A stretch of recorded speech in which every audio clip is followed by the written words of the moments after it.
So in 2017, I put out a book called Journey of a Bedroom Poet.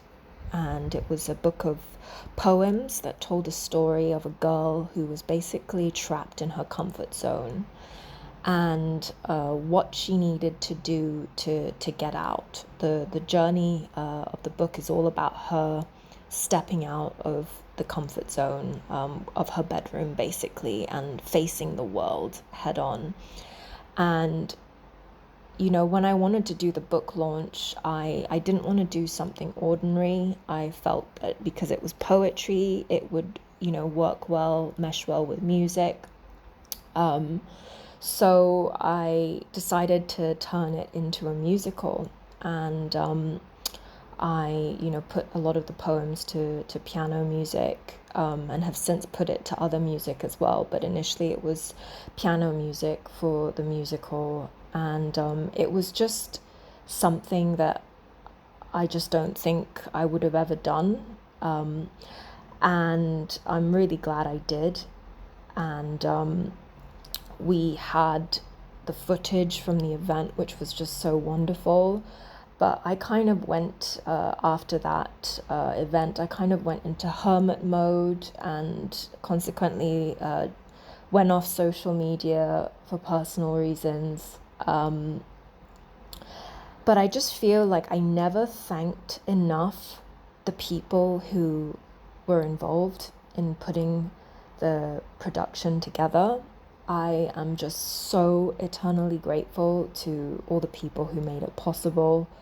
There's Franki Soul, who is a fantastic videographer and also a dancer. She, you'll see her in this video. You'll see footage of her. Franki is also a phenomenal photographer, and many other things as well. But her role in this production was more than just dancing and more than just capturing footage behind the scenes. She also, was really the first person I contacted to ask for collaboration. I contacted her because I wanted her to dance with my poetry, but I didn't really know what that looked like. I don't think she really knew what that looked like initially, but she was really able to grasp the poetry and to really think up the dance moves to it. She's worked with lots of other poets as well. But yes, her and the other lady I'm about to speak about in a second, they really, brought the poetry to life through dance. And I would have never in a million years dreamed of doing that ever. But it happened, and I was just so grateful it happened the way it did. So eternally grateful.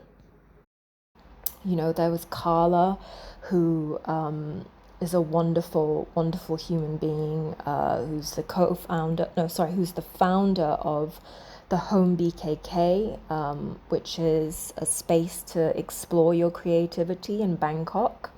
So she provided the space where the book launch took place. And she also gave me the space, held the space for me to explore my new adventure. I didn't have many models to go by. I admit I probably didn't do enough research into it. I just kind of went and did it. I just kind of, I didn't really research it too much, but she kind of held the space and, allowed me to do that. And she's also a phenomenal dancer. She's actually a flamenco dancer. But she features in this production as well. You'll see footage of her. And then there was also, of course, Davey, Mr. Charlie Banks, a dear friend of mine who, again, the production would not have been possible without him. He was kind of the sound guy for this, making sure the sound fit the space, making sure the space fit the sound, optimizing, what I was doing. He really just made everything work. And, he really also held the space for me and encouraged me to do what I did. And, I'll forever be eternally grateful to him as well. I definitely would not have been able to have done it without Charlie Banks. And so thank you.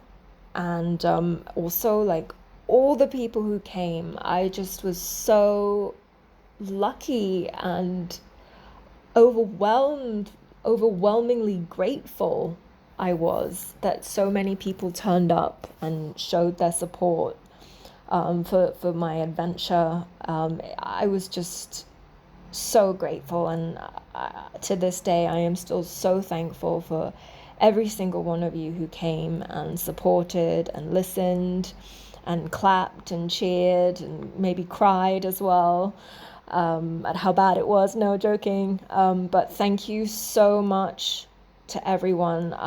I know this is, some 7-8 years later, but just know that I am still thanking every single one of you for helping me basically achieve my dreams and step out of my comfort zone. I think I said once to Davey that I could have died happy that night because I was just so blessed and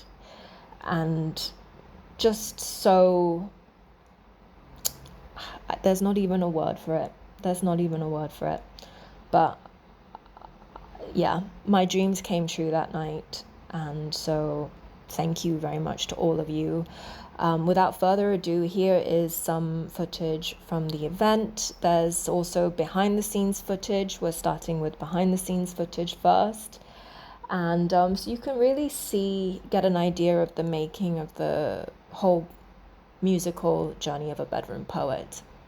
And this is just really for archiving purposes so that it's here. And again, I am so grateful to every one of you who showed support and every one of you who still continues to show support. My eternal love to you. You make my soul sing. So thank you very much. Hey everybody, Cat Faulder here, or Bedroom Poet. I have just come out of a rehearsal of Journey of a Bedroom Poet, the musical, here at Live Lounge with Live Lounge's creative director, Charlie Banks.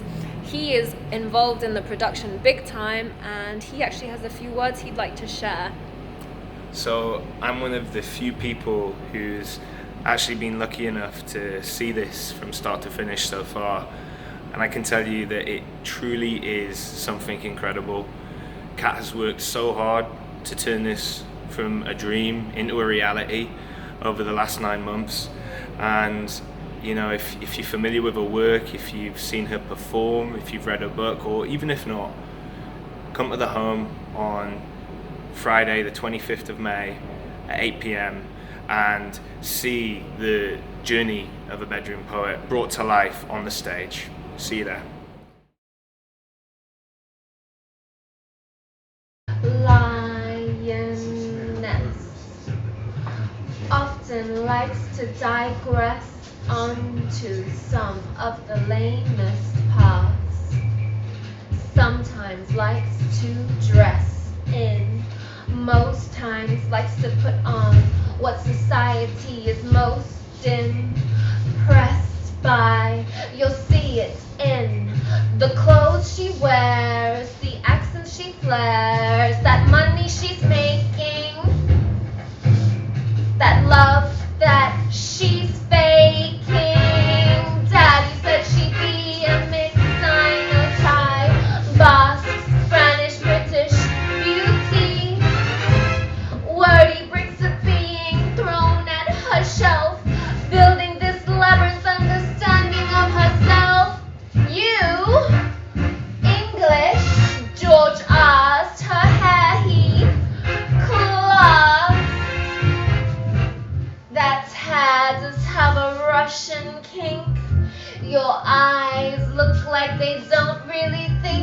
they seem to do is blink. เธอไม่เป็นคนไทย said สมชายอังกฤษไหมเฮ้ยเขาเป็นคนไทย The others cry, you kinda sound Australian though. New Zealand, West Coast, American, no, lies, Sino, Thai, Chinese, Siamese, but more Chaucer than Chavez, Fatchas, you said ballet. Looks like Olga's soul body though, and where did that accent grow? Told she's all or nothing, or thought she was bluffing, got her huffing and puffing over herself. So there are many parts to she and we, far outside what eyes can see, heritage backed by infinity, minds that court divinity, pearls beseech from hidden worlds, queens before they were born girls. When people greet this girl they see, they wonder what the hell was she made. The spade was used to lift dirt over her immortality, her true identity. So now it takes on many forms, and on the day that she was born again, that day was one of many times.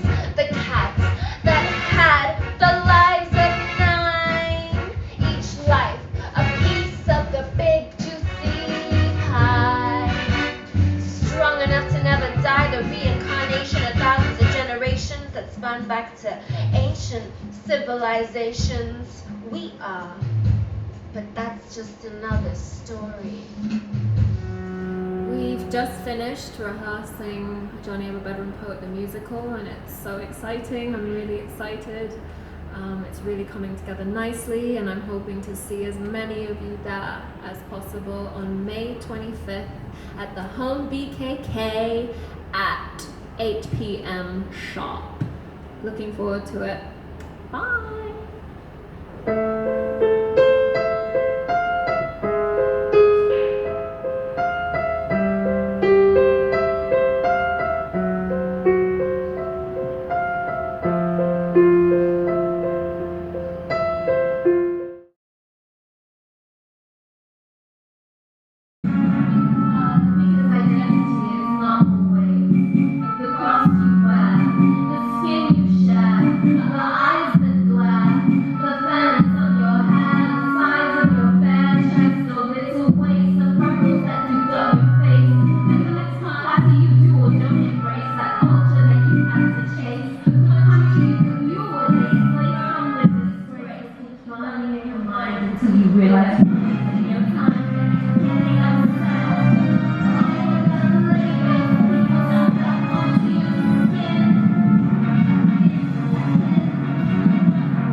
Occupations are statements stuttered out of me so uncertainly. And how can I be all these things I know I cannot be.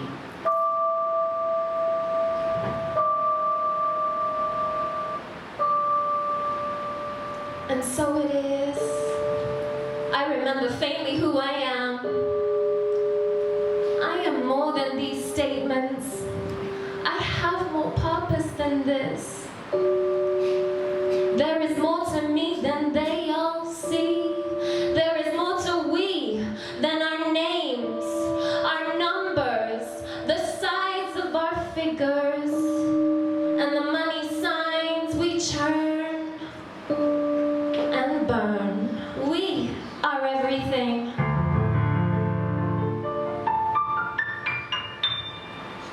And nothing. All at once.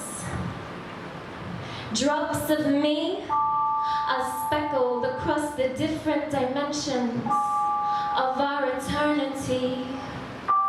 Drops of us. I'm beginning to know myself again. I'm remembering who I really am and unlearning the person society told me to be. But right now, I live in my bedroom.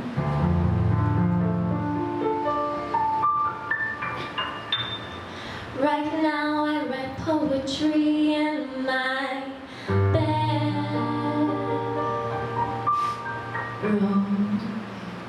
Right now, I am all words. Right now, I am bedroom poet. And the bedroom is my world. About that fear that poisoned your heart. Don't let its thorns sink in until your day departs. It'll rip your soul.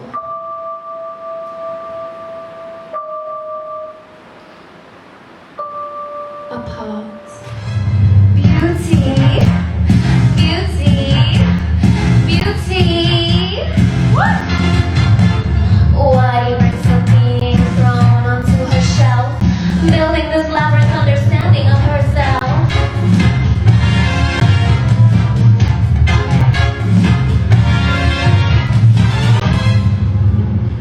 She is every single one of them, and told she is never one of them.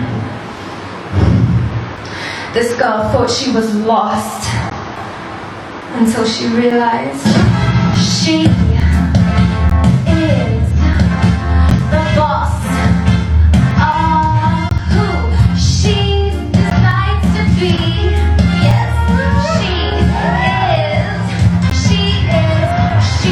the boss of who she decides to be. She is the boss of who she decides to be. She is the boss of who she decides to be. You know what? Because identity is not that cross you wear, the skin you share, the eyes that glare, the fatness of your hair, the size of your bare chest or little waist, the freckles that do dot your face, the political party you do or don't embrace, the culture that you had to chase, the country you were displaced from. The disgrace will keep burning in your mind until you realize you are wasting your time getting upset over the labels. People stuck onto your skin, akin to the rotten food society force-fed into your mouth and gave you reasons for self-doubt, removing you so far out of your soul.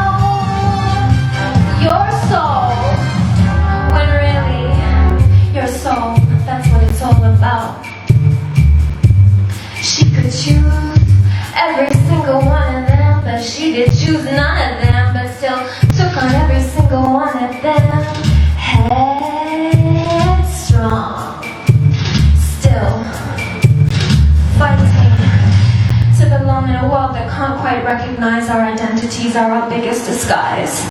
Sky's the limit when it comes to seeing how close our eyes have been.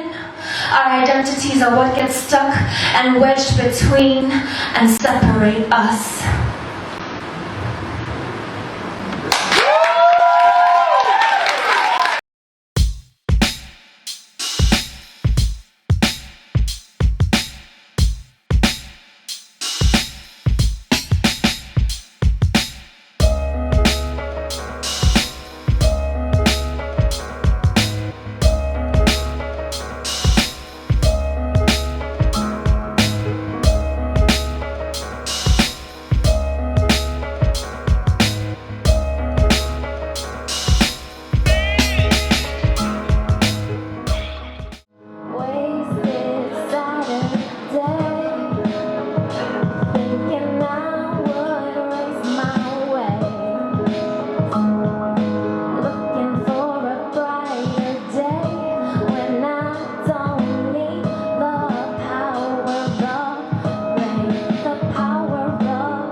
Was a November day filled with rain. As the leaves fell, the sound of my soul played. Sitting on a Saturday night, raindrops pouring, but my mind's finally right. Quit club flooring, cause it eclipsed all my life. Made me feel like I was snoring through life. And I never put up a fight against my base mind. Living base life, base nights. So eclipsed in the ignorance, so bad, belligerent, angry that I could even be an equivalent. Looked at life like I was so indifferent, like an after-dinner game to be played on a rainy day. Let today be the last Saturday. Wasted Saturdays, thinking I would raise my waist, looking for